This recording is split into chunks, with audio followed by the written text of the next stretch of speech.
Alhamdulillah, alhamdulillahilladzi arsala rasulahu bil huda wa dinil haqq liyudhhirahu 'ala dini kulli wa kafa billahi shahida. Asyhadu an la ilaha illallah wahdahu la syarikalah iqraran bihi wa tauhida. Wa asyhadu anna Muhammadan abduhu wa rasuluhu alladzi la nabiyya wa la rasula ba'dah. Amma ba'd. Jamaah sekalian kaum muslimin muslimat yang dirahmati oleh Allah, alhamdulillah dengan izin Allah kita semua hadir di majelis ilmu, majelis yang akan membahas tentang kajian tafsir tematik yang pada kesempatan ini kita akan mengambil satu tema, yaitu tentang masalah larangan Allah agar kita menjauhi perbuatan zina dan tidak mendekatinya. Menafsirkan surat Al-Isra ayat 32.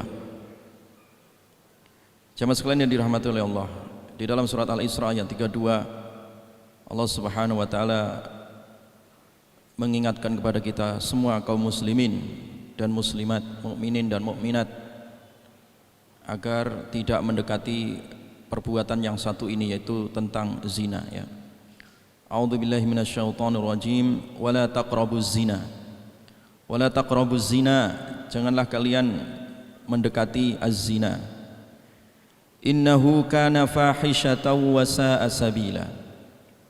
Innahu, sesungguhnya zina, kana adalah zina itu fahisyah, itu keji. Zina itu keji. Wasa'a sabila, dan seburuk-buruknya jalan.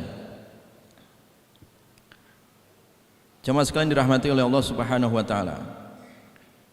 Di ayat ini Allah melarang kita supaya tidak mendekati zina. Jadi redaksinya jangan mendekati zina. Artinya apa? Mendekati saja tidak boleh, apalagi melakukannya. Kalimat wala taqrabuz zina itu lebih dahsyat daripada kalimat wala taznu. Allah tidak mengatakan jangan berzina, tapi Allah mengatakan wala taqrabuz zina. Jadi jangan mendekati zina. Ini menunjukkan betapa bahayanya penyakit zina ini, ya. Dosa zina ini, ya. Karena zina itu adalah perbuatan yang amat sangat keji, ya, dan juga seburuk-buruknya jalan. Makanya tidak ada hukuman pula ketika perbuatan itu keji, kecuali hukumannya sangatlah keji, ya. Karena zina ini adalah perbuatan keji, maka hukumannya sangat keji sekali, ya. Bahkan tidak ada hukuman hudud, ya, di dalam syariah itu melebihi buruknya hukuman daripada zina itu sendiri, ya. Jadi kalau orang membunuh, dia langsung dipancung, dibunuh, ya. Orang mencuri, dipotong tangannya, ya.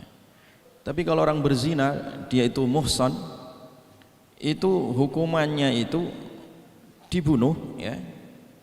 Tetapi membunuhnya tidak langsung, yaitu dengan cara dirajam. Bayangkan orang dikubur seluruh badannya kecuali kepalanya, dilempari batu, itu pun nggak boleh batu yang besar, batu yang sedang, dilempar, darah mengucur dari kepala sampai mati, sehingga seluruh saraf, ya, itu merasakan sakit sampai matinya pun perlahan-lahan. Dan itu adalah hukuman yang paling dahsyat, ya, yang diterima oleh para pelaku zina ini. Sehingga Allah menegaskan jangan mendekati zina, ya. Mendekati aja tidak boleh, apalagi melakukan. Ditambah lagi apalagi melegalkan. Ini sekarang ini kita saksikan bagaimana zaman begitu dahsyat fitnah tentang masalah zina ini. Orang berzina dengan terang-terangan, dengan berbagai macam fasilitas yang ada, tidak hanya melakukan berzina saja, bahkan zina ini sudah dilegalkan, baik dengan cara melakukan kajian dengan atas nama disertasi ataupun skripsi ataupun tesis, ya, seakan-akan zina itu legal. Sekarang sudah mulai dikaji, dan itu mungkin Bapak Ibu sekalian sudah dengar itu beritanya dan viral di media, bagaimana orang selevel doktor, ya, melegalkan zina dengan atas nama disertasi, ya. Itu terjadi, dan ironisnya terjadinya di kampus Islam. Inilah yang menjadi fitnah dan sumber fitnah, dan kita memang nyata hidup di tengah-tengah zaman fitnah, ya. Dan ini yang diingatkan oleh Nabi SAW bahwa di akhir zaman itu, ya, la yakunanna min ummati aqwam yastahilluna al-hir wal harir wal hamr wal ma'azif. Dan ini benar apa yang disabdakan oleh Nabi SAW 14 abad yang lalu, bahwa akan ada di tengah umatku, Nabi mengatakan di tengah umatku, orang yang sengaja yastahilluna, mereka menghalalkan al-hir, al-hir bimana az-zina, menghalalkan zina. Jadi itu sudah dinubuatkan oleh Nabi SAW, nanti akan ada makhluk, ya, di tengah-tengah umat ini, ya, yang dengan lantangnya melegalkan yang namanya perzinaan atas nama penelitian, atas nama undang-undang. Bahkan sekarang lagi digodok undang-undang perzinaan yang melegalkan zina, yaitu namanya RUU P/KS, ya. Namanya sih penghapusan kekerasan seksual, tetapi itu RUU itu kalau disahkan itu sama dengan mengesahkan namanya zina sekarang. Jadi ini saya sampaikan karena memang fenomena sekarang itu, zina itu tidak hanya didekati, tidak hanya didekatkan, ya, tetapi juga dilegalkan baik melalui undang-undang ataupun melalui penelitian ilmiah, dianggapnya ilmiah, padahal bukan ilmiah juga. Itu hanya mengcopy paste daripada pemikiran seorang yang sudah murtad yang bernama Sahrur, ya, seorang pemikir yang di dalam buku-bukunya itu ulama-ulama Timur Tengah sudah menganggapnya Sahrur adalah murtad, tetapi di copy paste oleh para peneliti di Indonesia ini seakan-akan dianggap wacana baru, solusi baru terhadap kehidupan sosial, padahal itu sangat merusak sekali. Dan ini mungkin apa yang dinubuatkan oleh Nabi SAW terjadi, ya, yastahilluna al-hir, ya. Jadi di antara umat ini ada yang mereka berani menghalalkan yang namanya al-hir, yaitu yang namanya perzinaan ini. Dan ketika tempo itu, masa itu sudah datang, ya, ketika umat ini sebagian mereka sudah berani menghalalkan al-hir wal harir. Harir itu artinya sutra, ya, wal khamr dan khamr, wal ma'azif dan musik, ya. Ketika sudah masa datang itu, bahwa masa seperti itu adalah masa sudah sangat dekat dengan datangnya hari kiamat. Sudah datang hari kiamat itu, tanda-tandanya adalah ketika 4 perkara itu sudah mewabah menjadi penyakit sosial, menjadi konsumsi sosial di tengah-tengah umat Islam. Di dalam hadis yang lain Nabi SAW beliau bersabda, ya, di dalam hadis yang lain, inna min asyratis sa'ah, sesungguhnya termasuk tanda-tanda kiamat adalah an yurfa'a al ilmu, ilmu, keberkahan ilmu itu udah mulai diangkat, ya. Jadi kalau ilmu sudah diangkat, ya, maka yang terjadi adalah wa yathbuta al jahlu, maka kejahilan itu menjadi tetap, mewabah jahil terhadap urusan agama. Wa yashrab al khamr, orang sudah biasa meminum khamr. Wa yadhhar az-zina, dan muncul ke permukaan itu yang namanya perzinaan. Dan ini masanya sudah datang, ya. Bagaimana tanda-tanda ini semuanya sudah ada di tengah-tengah kita. Wa yadhhar zina, bagaimana zina itu diibaratkan Nabi yadhhar, Yang asalnya tenggelam dia yadhar. Yadhar itu artinya muncul ke permukaan, tampak jelas, gamblang. Ya. Jadi perzinahan menjadi wabah. Tidak hanya orang dewasa saja, tidak hanya orang tua saja, anak muda, bahkan anak-anak ABG pun sudah akrab, dekat dengan penyakit sosial yang satu ini. Waliyadzubillah. Sehingga disinilah perlu diingatkan kembali tentang surat Al-Isra ini ayat 32 ya, supaya umat Islam kembali kepada Allah dan mengingatkan tentang bahaya tentang zina ini. Wala taqrabuz zina. Jadi janganlah kalian mendekati zina. Karena zina memang ada di sepanjang jalan, ada di sepanjang zaman ya. Tetapi di akhir zaman zina itu kata Nabi wayadhhar, artinya dia betul-betul muncul ke permukaan. Zina mata, zina telinga, zina anggota badan. Zina mata, bagaimana orang sekarang sulitnya menjaga mata itu, pandangan mata. Orang mau ke mall lihat aurat, di jalan, di kantor ya, bahkan di kuburan pun ya. Mata ini sulit sekali ya, untuk membebaskan dirinya dari pemandangan-pemandangan zina yang ada di sepanjang jalan, ada di sepanjang ruang dan waktu. Dan ini adalah fitnah yang sangat besar. Sehingga perhatian kita untuk menjaga pandangan mata ini adalah harus diberikan porsi yang lebih daripada perhatian kita terhadap yang lainnya. Karena salah satu fitnah akhir zaman ini adalah masalah yang satu ini ya. Bagaimana hampir semua sisi dari sisi-sisi zina ini semua seakan mendapatkan ruang dan waktunya, mendapatkan momentumnya dan legalitasnya ya. Dan ini apa yang dinubuatkan oleh Nabi SAW memang betul-betul terjadi. Sehingga kita tidak boleh lalai jamaah sekalian, kita harus mengambil andil untuk melakukan pencegahan.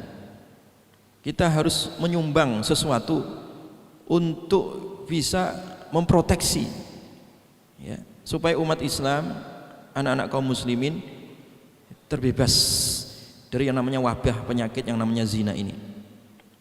Dan inilah yang dilakukan oleh Nabi SAW, memproteksi khususnya untuk generasi muda ya, supaya tidak terjatuh di dalam satu kenistaan, yaitu yang namanya zina ini.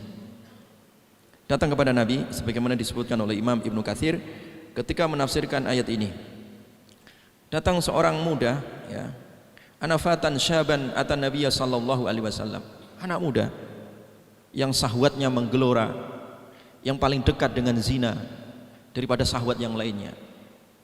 Seorang anak muda ya, yang sedang menggelora syahwatnya terus terang dan terang-terangan dia datang kepada Nabi, ya Rasulullah idzan li bizina. Datang anak ini menghadap Nabi, ya Rasulullah izinkan aku untuk berzina. Jadi anak muda ya, gelora syahwatnya yang tidak bisa ditahan lagi, dia terang-terangan datang ke Nabi, idzan li, ya Rasulullah izinkan aku bizina, untuk berzina. Jadi kalau orang itu udah ditutupi syahwatnya, rasa malunya udah hilang. Dominasi syahwat ya, dominasi hawa nafsu itu mengecilkan akalnya, sehingga pikiran sehatnya sudah hilang. Yang muncul adalah dorongan hawa nafsunya, sehingga rasa malu itu sudah tidak ada. Idalam tastahyi fasna' ma syi'ta. Kalau orang udah hilang rasa malu, dia akan berbuat apa saja. Hilang rasa malunya. Sehingga datang kepada Nabi pun tak punya rasa malu. Idzan li, dia minta izin, ya Rasulullah izinkan aku untuk berzina. Melihat fenomena seperti ini, kemudian Nabi SAW segera melakukan terapi, mengobati daripada kegalauan dan penyakit si anak muda ini. Mendengar itu, fa'aqbala ahlil qaum fazajaruhu. Sahabat yang sedang hadir di majelis Rasulullah SAW mendengar itu sontak kaget. Sontak kaget, karena di zaman Nabi Bahkan di zaman jahiliyah pun orang yang merdeka itu enggan untuk berzina. Zina itu hanya dikenal dari kalangan para budak, bukan orang merdeka. Jadi malu, di jahiliyah pun malu gitu ya. Tapi ini ada anak tidak malu, sehingga kaum atau sahabat yang hadir waktu itu segera menzajar, artinya mencoba untuk mengusir anak ini, untuk menghadang anak ini. Kemudian Nabi SAW ya, justru Nabi tidak mengusir anak muda ini.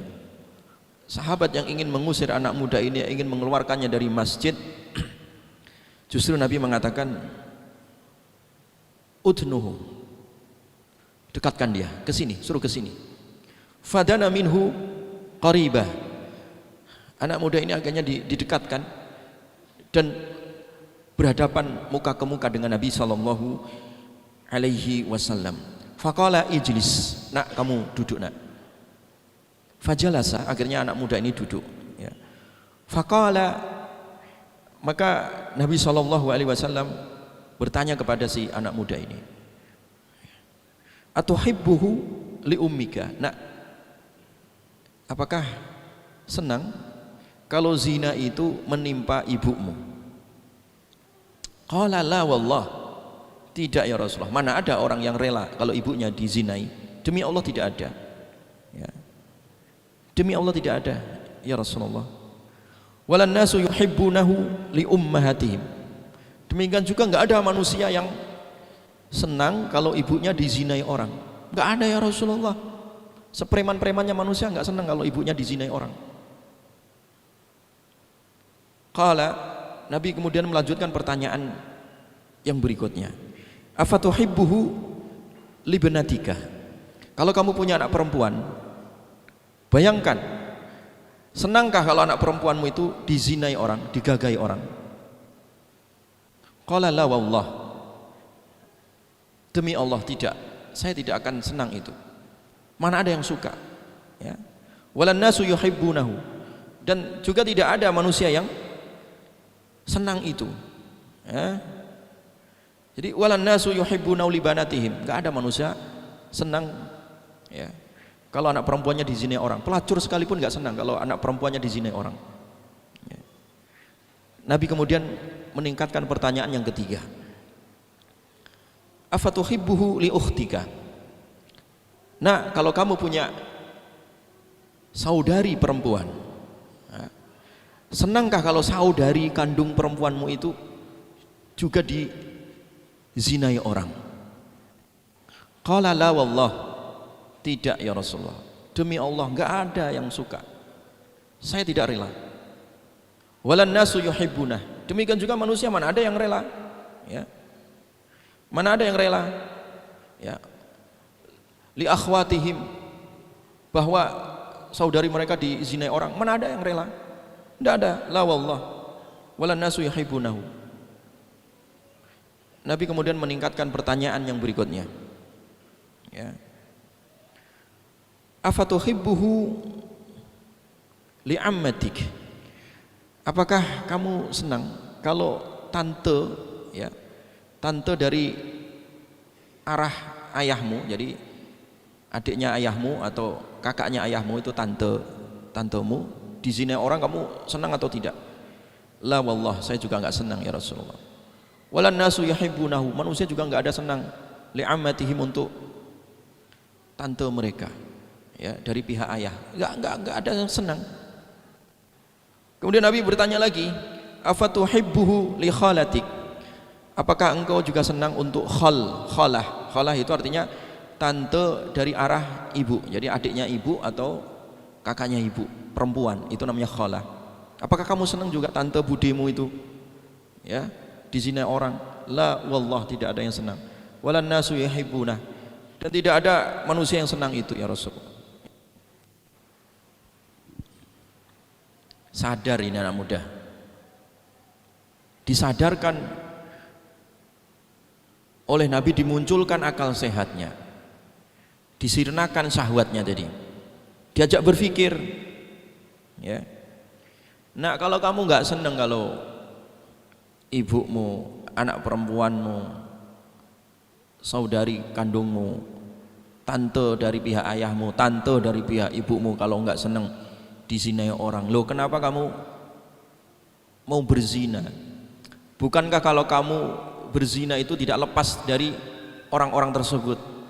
Bisa jadi perempuan dari ibu mereka, bisa jadi anak perempuan dari anak mereka, bisa jadi dari tante mereka, bisa jadi saudari perempuan mereka.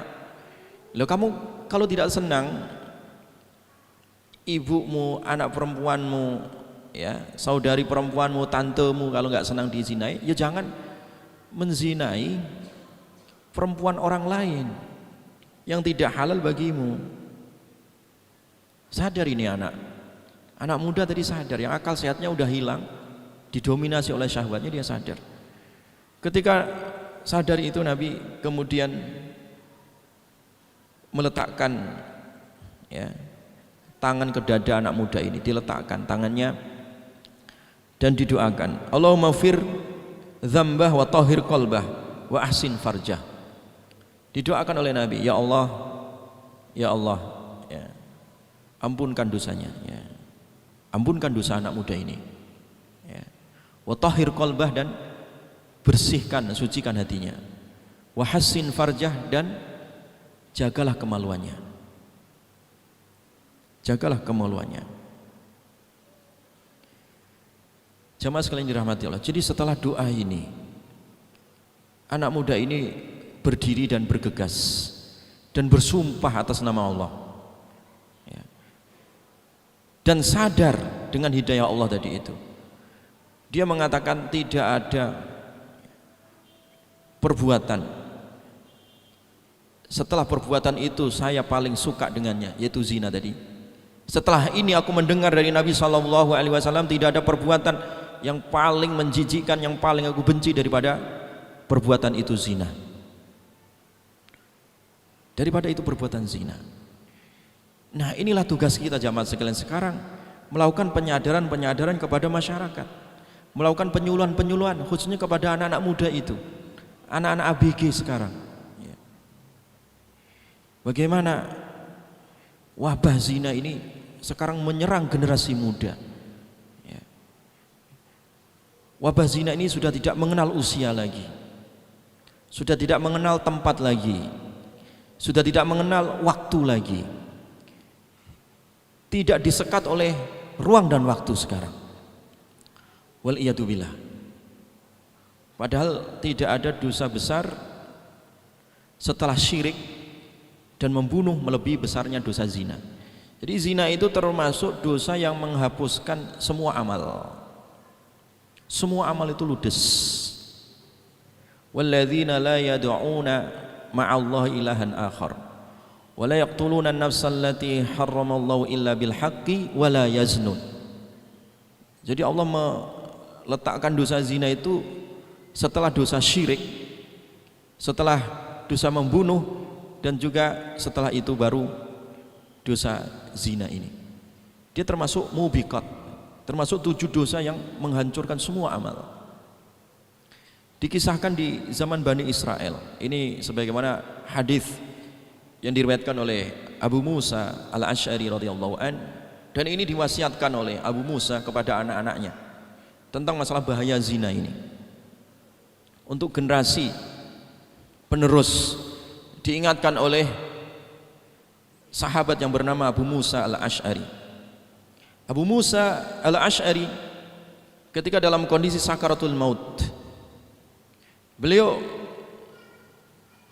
mengingatkan satu pesan penting untuk anak-anak cucunya dan juga untuk kita semua. Ya baniya udhkuru sahibar raghif. Wahai anak-anakku semua, ingatlah, ambillah pelajaran dari pemilik sepotong roti. Setelah mengatakan itu Abu Musa pingsan. Kemudian siuman lagi, sadar lagi karena beratnya sakaratul maut. Dia ingatkan lagi pada anak-anaknya, ya baniya udhkuru sahibar raghif. Wahai anak-anakku semua, ingatlah dan ambillah pelajaran dari pemilik sepotong roti. Anak-anaknya heran, siapa sepotong roti itu?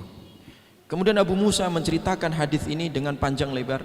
Dulu di zaman Bani Israel ada seorang abid, orang yang hidupnya dihabiskan untuk ibadah. 70 tahun dia tidak pernah maksiat.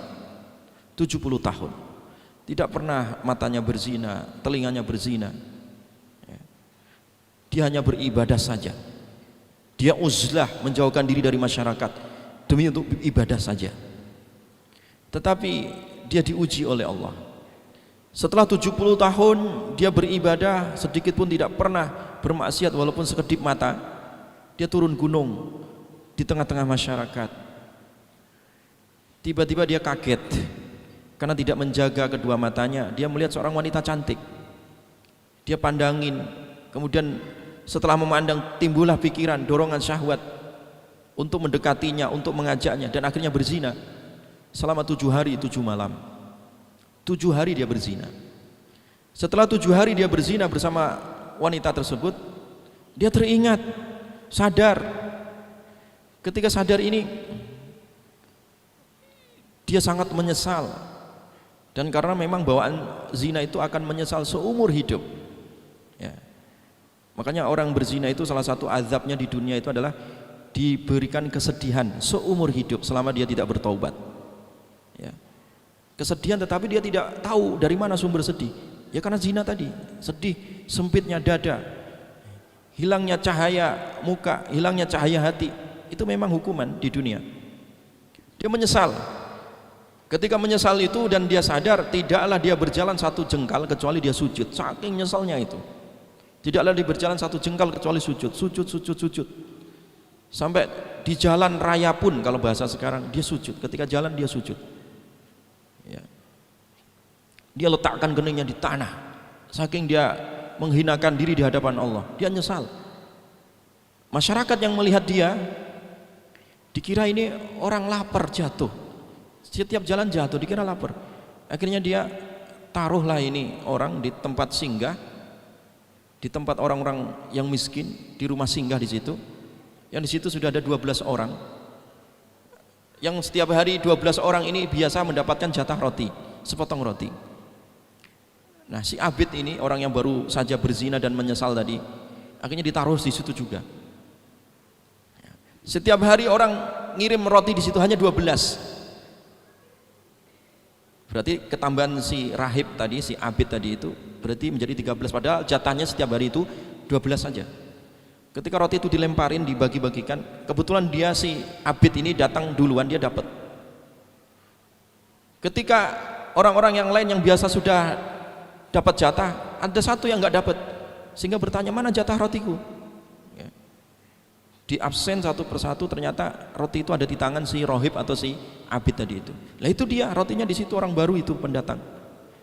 Akhirnya roti diserahkan ke orang yang sudah biasa dapat tadi, dan dia semalaman suntuk, nggak makan, lapar, dan nggak mikir lapar lagi, akhirnya mati. Apa kata Nabi SAW dalam riwayat itu? Fawuzinat sab'una aman bisab'il layali. Kemudian amalnya tadi oleh malaikat ditimbang. Amal 70 tahun dia beribadah, tidak maksiat sekedip mata. Dengan maksiat berupa zina 7 hari, 7 hari dia berzina tadi itu, maka ketika ditimbang malaikat tadi amalnya tadi itu, farajjaha sab'ul layali, maka ternyata dosa zina 7 hari tadi menghapus seluruh amal 70 tahun.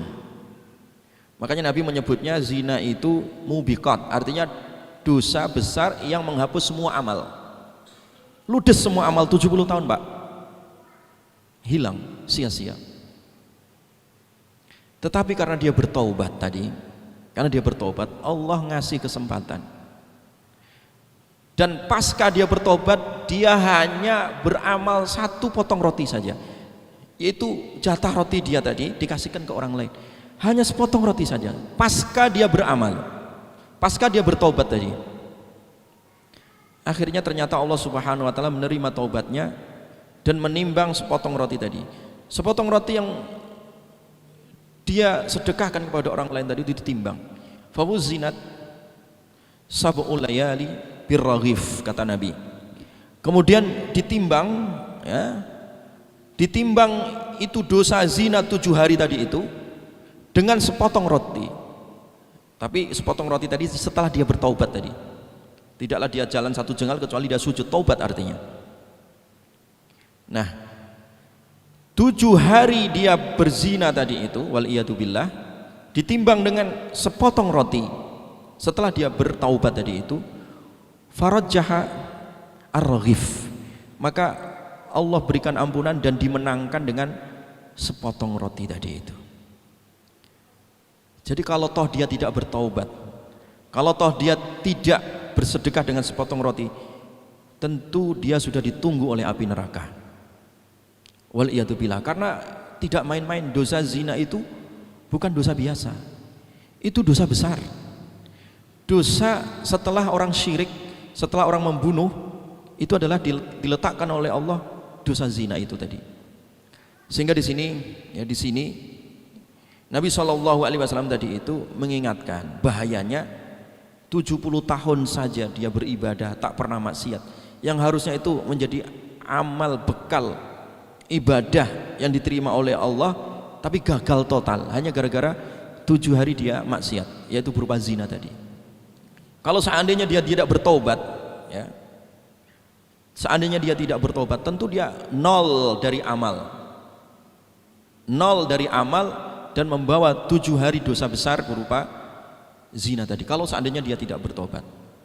Makanya tadi ayatnya walladzina la yad'una ma'allahi ilahan akhar wa la yaqtuluna nafsal lati harramallahu illa bil haqqi wa la yaznun.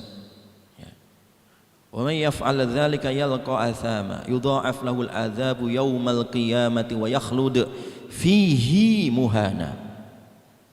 Hinya di situ di dalam qiraah Imam Asim dipanjangkan. Fihi, di dalamnya dia dikekalkan di neraka, dilipat gandakan azabnya besok pada hari kiamat. Illa man taba, kecuali orang yang bertaubat, wa amana, dan beriman, wa amila amalan salihah, dan dia melakukan amal-amal yang soleh tadi. Fa ulaika yubaddilullahu sayyi'atihim hasanat, mereka itulah orang yang diganti keburukannya tadi dengan hasanah, kebaikan. Wa kana Allahu ghafurur rahimah, tetapi Allah Maha Pengampun dan Maha Penyayang. Artinya ada kesempatan tadi, ada kesempatan. Walaupun dia sudah berzina 7 hari tadi itu, Allah beri kesempatan sejengkal saja dia bertaubat, dan Allah kasih kesempatan hanya sepotong roti saja dia bisa bersedekah, itu telah menyelamatkannya tadi. Sebab berkahnya dia bertaubat dan beramal soleh walaupun kecil. Sehingga jangan kita menyepelekan amal kecil, dan juga jangan menyepelekan dosa yang dianggap kecil. Padahal semua dosa itu adalah, kalau dilihat kepada siapa kita berdosa, itu besar, ya. Sehingga Nabi mengatakan, la tahqiranna minal ma'rufi syai'a, jangan kalian itu menyepelekan sesuatu yang ma'ruf, ya, sesuatu yang baik walaupun itu kecil, ya. Karena kita tidak tahu, dengan anggapan bahwa itu kecil, itu amal, dianggap manusia itu amal kecil. Tapi kalau Allah itu menerima amal seseorang walaupun hanya sepotong roti, cukup bagi manusia dia selamat dari azab api neraka. Walaupun secuil kurma, ya, walaupun secuil kurma. Makanya hadis Nabi itu, jagalah diri kalian dari api neraka walau bisyikki tamrah, walaupun secuil kurma, ya, walaupun seteguk air, walaupun sepotong roti, walaupun hanya tersenyum, walaupun hanya sekedar menyingkirkan duri gangguan dari jalan.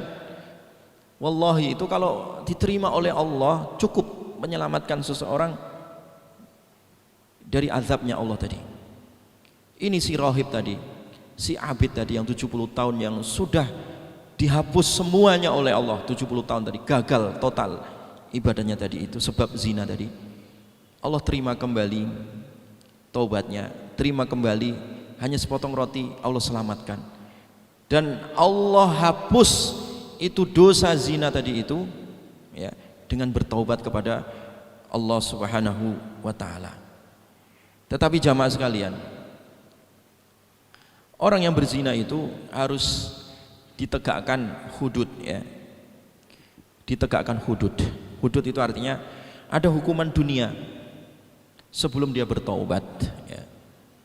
Apa hukuman dunia ini? Inilah yang diriwayatkan oleh sahabat Ubadah bin Samit, ya. Ketika Nabi SAW menyampaikan tentang hukuman orang yang berzina, baik orang yang zina muhsan. Muhsan itu artinya orang udah pernah kawin, udah pernah nikah, punya istri, punya suami, itu muhsan. Atau zina ghairu muhsan, atau zina orang yang masih jaka atau masih gadis. Nabi telah jelaskan itu hukumannya di dunia. Al bikru bil bikri jaldun mi'ah wa nafyu sana. Jadi harus dijilid, harus dipukul, dijilid sebanyak 100 kali dan diasingkan selama 1 tahun. Kenapa harus diasingkan jamaah sekalian?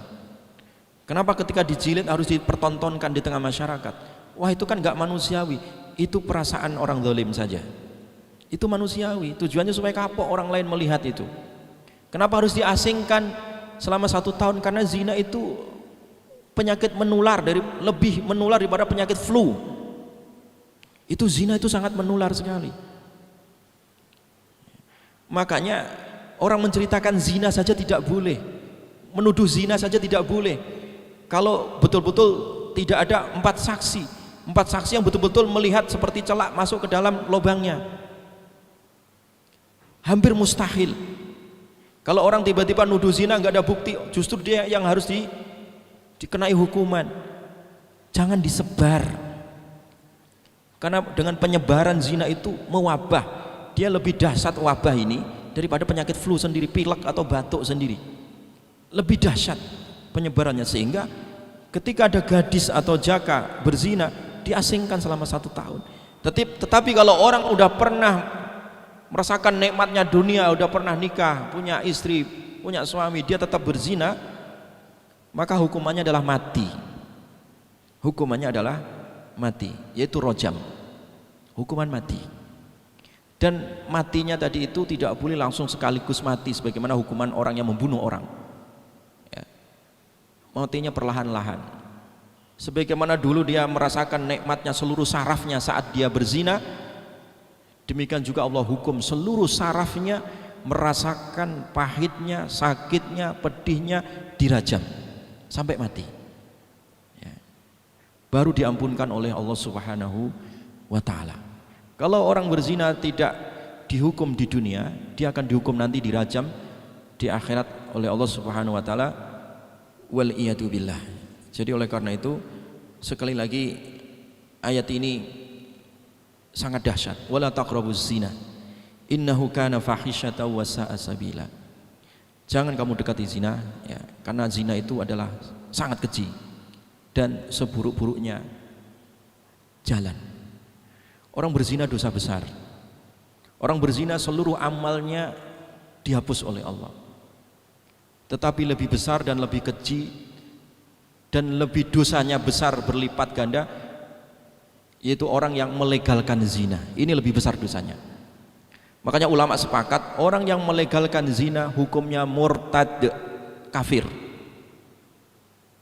Baik melalui undang-undang ataupun melalui penelitian apapun, dalil apapun, kalau menganggap zina itu legal, hubungan di luar nikah itu legal, ya, dengan atas nama hak asasi manusia atau atas nama menjaga privasi manusia, yang penting tidak dilakukan di ranah umum, mengatakan seperti itu adalah murtad. Jadi hati-hati sekarang, jangan kita melegalkan zina atau mendukung melegalkan zina, karena sekarang gerakan zina ini sangat sistematis dan terorganisir. Ada lembaganya, ada RUU-nya, ada wadahnya, ada komunitasnya, ada biayanya. Oleh karena itu kita harus mengambil peran untuk melakukan pencegahan supaya tidak mewabah, karena kalau mewabah itu hampir-hampir saja azabnya Allah didatangkan. Ingat itu jamaah sekalian. Mudah-mudahan kita semua, anak cucu kita, keturunan kita dijauhkan oleh Allah Subhanahu wa ta'ala dari perbuatan zina ini. Subhanakallahumma bihamdika asyhadu an la ilaha illa anta astaghfiruka wa atubu ilaik. Assalamualaikum warahmatullahi wabarakatuh.